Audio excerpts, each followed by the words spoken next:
Hey friends, I'm going to try to cook a little bit of squash here today. I've had a lot of friends on Facebook who have requested that I show them how to cook some of the things that I'm growing in my garden. So today I've got some squash and zucchini that I grew from my garden. The garden's just going nuts.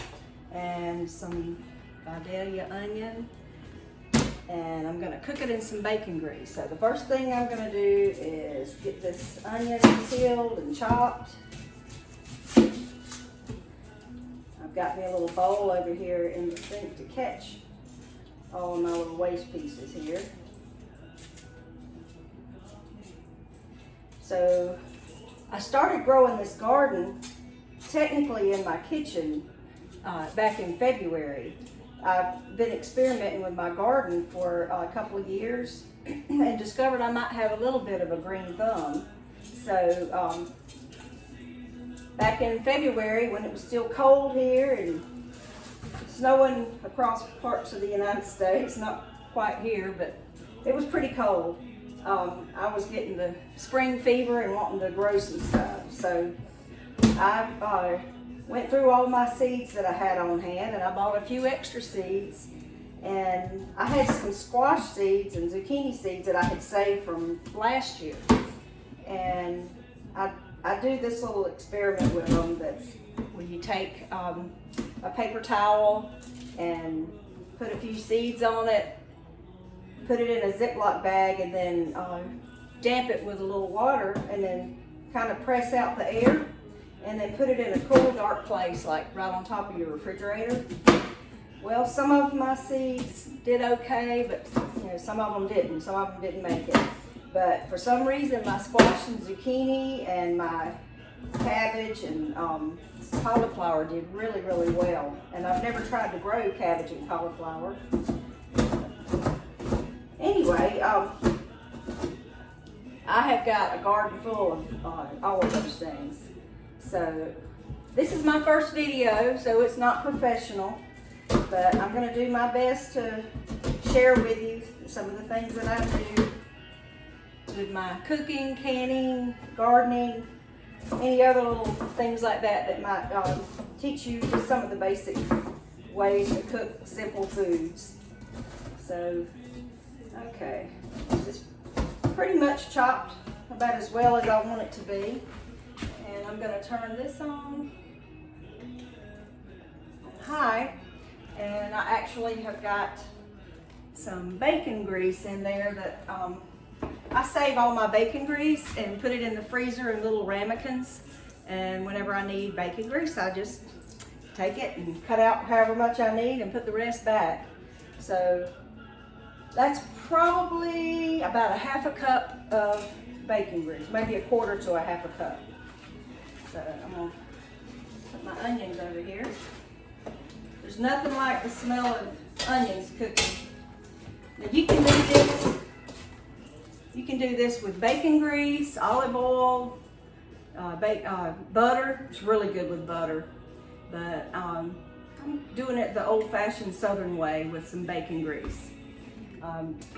You can even use vegetable oil, whatever kind. You just got to have something with a little fat in it to saute the veggies with. So this might take a few minutes. I'm going to let it cook those onions down a little bit. And then while those are cooking, I'm going to come over here and start. There's a couple of pieces I missed there. I'm going to go ahead and start cutting up this squash. Just cut the ends off.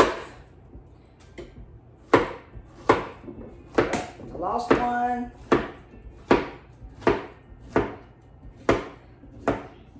I've ended up with some yellow crookneck squash and some straight neck squash, and they taste the same. They look a little different.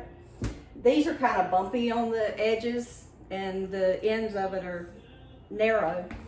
And the straight neck squash, which is this one right here, is fatter on that end and it's more smooth. But other than that, I really can't tell a taste difference. But I like to cut them in probably 1/4 inch slices. And when I cook them, I don't like to cook them to a mush. Some people like to stew them down so they're just mushy. I like mine to be kind of al dente. I also have some zucchini. This is one of the smaller zucchinis. Some of them got ahead of me and got way too big. And you gotta keep an eye on the garden because I'm telling you, they will sneak up and get big overnight. I'm gonna put these pieces back in the colander here until I'm ready to add them to the skillet.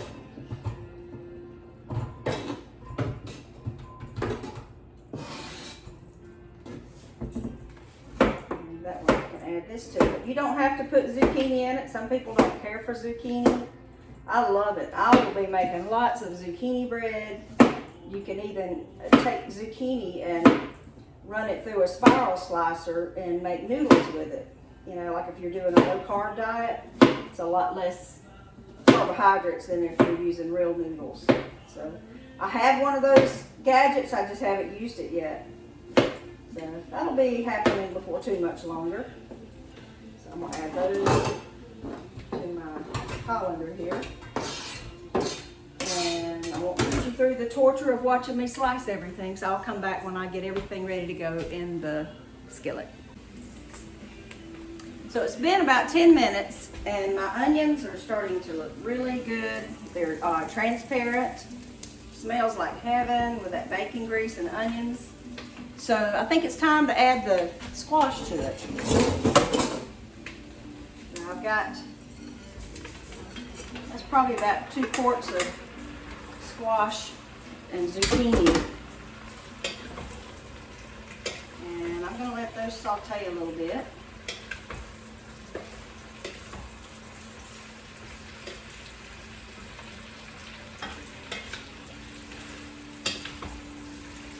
I've got a girlfriend coming over in a little bit to get in the pool with me, so I'm going to surprise her with some lunch, and hopefully she likes squash.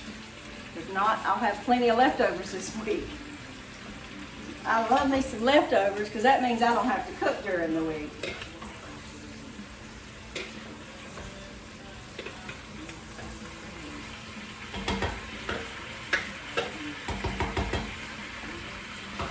So I'm going to let those cook a little bit with a lid on them, and when I come back I'm going to stir them and add a little bit of seasoning to it.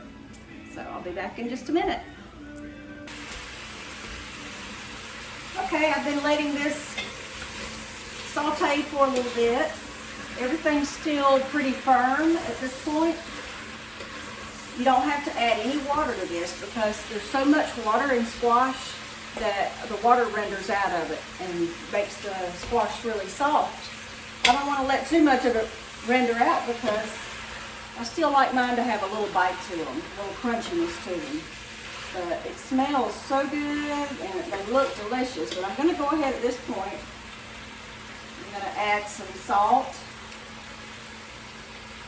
bring that flavor out, and a little black pepper. And I'm not going to tell you how much because everybody likes a different amount. I like to season mine with a little bit of extra flavor, so I'm going to add just a little bit of garlic powder. You could use a fresh garlic, but today I'm just not going to do that. So I just put a little garlic powder, maybe about a 1/4 teaspoon. And I like Tony Chachere's Creole seasoning, so I'm just going to add a little bit of that just to kick it up a notch. I like just a little bit of heat in my stuff there. It won't make it hot, it'll just give it a little extra kick.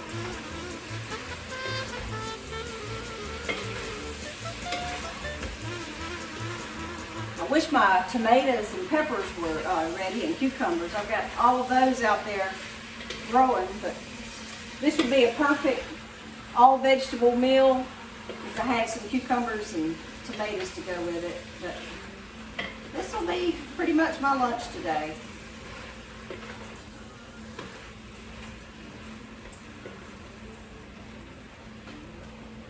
Put the lid back on for a minute and talk to you a little bit about how I did the seeds, once the seeds had sat in the Ziploc bags with the paper towels, starting in February, within a couple of weeks, they were turning into little seedlings. So I took those after they grew probably about 3 inches in the bag. I took them out and put them in some seedling mixture soil and put them in solo cups. And they stayed in my greenhouse up until I planted them, and I think I planted them in May. So it's like once they hit that soil, and which we had a three-week drought during May. We had no rain whatsoever in Phoenix City. So I had to water every day, and God knows what my water bill is going to be. It's going to be outrageous, but I didn't want to lose my plants in the garden. So every day I would go out there and water, and just to keep the plants alive, but not really to help them grow. But once we had a good rain and the sun was hitting them, those plants just went nuts. Then I hit them with a little Miracle Grow, and they even got bigger. So now I'm getting to reap the benefits from it and get fresh veggies. So hopefully it'll keep doing well. We'll get more rain, and this summer I'll have some crops that I can and put up in the freezer. So I'll be back with you in a minute to let you show you how this turned out. Okay, I think it's about done now. And I've taken up just a little bit. Doesn't that look good? I wish you could smell it. So I took a little bit up, and that's what it looks like on the plate. Can't wait to get to enjoy it. Thanks for joining me.